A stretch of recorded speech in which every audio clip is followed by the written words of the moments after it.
నవరాత్రి శుభాకాంక్షలు అందిస్తూ సనాతన ధర్మంలో ఈ 9 రోజుల పాటు పాఠ్యం నుంచి దశమ వరకు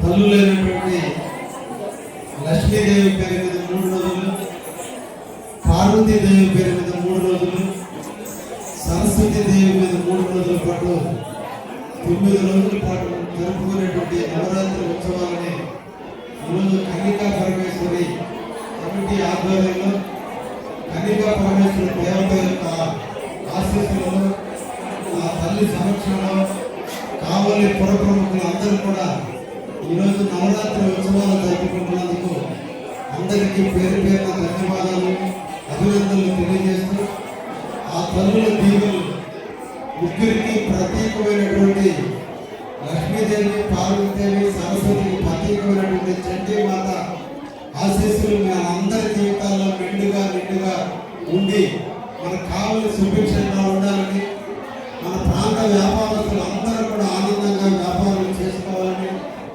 ఆ తల్లి ఎప్పుడు కూడా భక్తి పారమేశ్వరంతో భక్తి శ్రద్ధలతో తల్లి మీద ప్రేమతో ఉండాలని మనసారా కోరుకుంటూ ఈ రోజు ఉన్నటువంటి ఈ నవరాత్రి ఉత్సవాలలో చాలా ప్రముఖమైనది ఈరోజు సరస్వతీదేవి మీద జరిగేటువంటి కార్యక్రమం చాలా గొప్పది. మూలా నక్షత్రంలో జన్మించినటువంటి మహాతల్లి అయినటువంటి సరస్వతి, మన మనస్సుకు సంబంధించినటువంటిది సరస్వతి. సనాతన ధర్మంలో పార్వతీదేవికి సంబంధించిన అంశాలకి టెంపుల్స్ ఉన్నాయి. అదేవిధంగా లక్ష్మీదేవికి సంబంధించినటువంటి టెంపుల్స్ ఉన్నాయి. సరస్వతి దేవికి సంబంధించిన టెంపుల్స్ చాలా అరుదుగా కనిపిస్తాయి. కొత్తగా మన కావలిలో కన్నికా పరమేశ్వర స్వామి అమ్మవారి సన్నిధిలో సరస్వతి ఆలయాన్ని కూడా ఇక్కడ ఏర్పాటు చేశారు. అందరికీ కూడా ధన్యవాదాలు తెలియజేస్తున్నాం. సరస్వతి కటాక్షం కోసం మనందరం కూడా అభ్యసించాలి. సరస్వతి కటాక్షం ఎక్కువైనా ఇబ్బందే, తక్కువైనా ఇబ్బందే. లక్ష్మీదేవి మనం ఎంతైనా భరించగలం. లక్ష్మికి చిహ్నమైన ధనాన్ని, ఆభరణాన్ని ఎంత సంపాదించినా ఇంకా కావాలని కోరికలు కలుగుతుంటాయి. కాబట్టి లక్ష్మీదేవిని మనం ఎంతెత్తైనా కూడా బరువు మోయగలం, భరించగలం.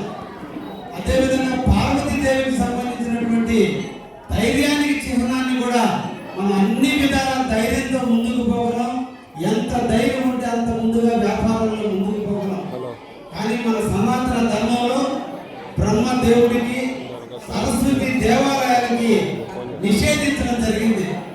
సరస్వతి ఎక్కడో లేదు, మన హృదయంలో ఉంది.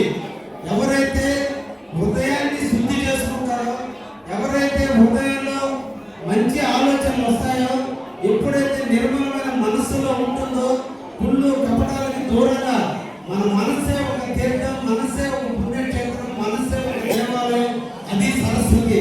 అందుకని సరస్వతి ఎక్కువ అభ్యసిస్తే మనుషులు సన్నిసిస్తారని, సంసార వైరాగ్యాలు పెరిగిపోతాయని, డబ్బు మీద, బిడ్డల మీద, తల్లిదండ్రుల మీద, సంసారం మీద వైరాగ్యం చెంది సన్నిసిస్తారని ఎప్పుడు కూడా సనాతన ధర్మంలో సరస్వతిని పూజించమని ఎక్కడా చెప్పరా.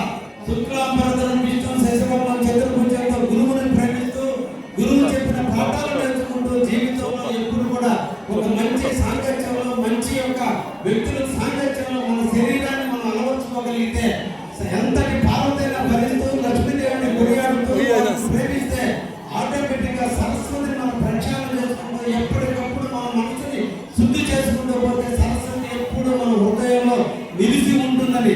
సరస్వతి కటాక్షం లేని ఏ ఒక్కరు కూడా ముందుకు పోలేరండి. లక్ష్మీదేవి కంటే, పార్వతీదేవి కంటే సరస్వతి చాలా గొప్పదని, ఆ సరస్వతి ఎప్పుడు కూడా మన హృదయంలో మెండుగా ఉంటుందని, మన కావాలని ఎప్పుడు కాపాడుకునే దాంట్లో మనం అందరం కూడా ముందుకు పోదామని ఈ సందర్భంగా, ఎందుకంటే నేను కూడా మూలా నక్షత్రంలో జన్మించాను, సరస్వతి కాబట్టి ఈ 2 వాక్యాలు కూడా తల్లి చెప్పించిందిగా భావిస్తూ, అందుకనే నేను ఎప్పుడు కూడా నా మనసును ఒక తీర్థంగా భావిస్తా. ఎదుటి వ్యక్తి ఎదుగుతుంటే సంతోషిస్తా, ఎదుటి వ్యక్తి బాధపడుతుంటే బాధ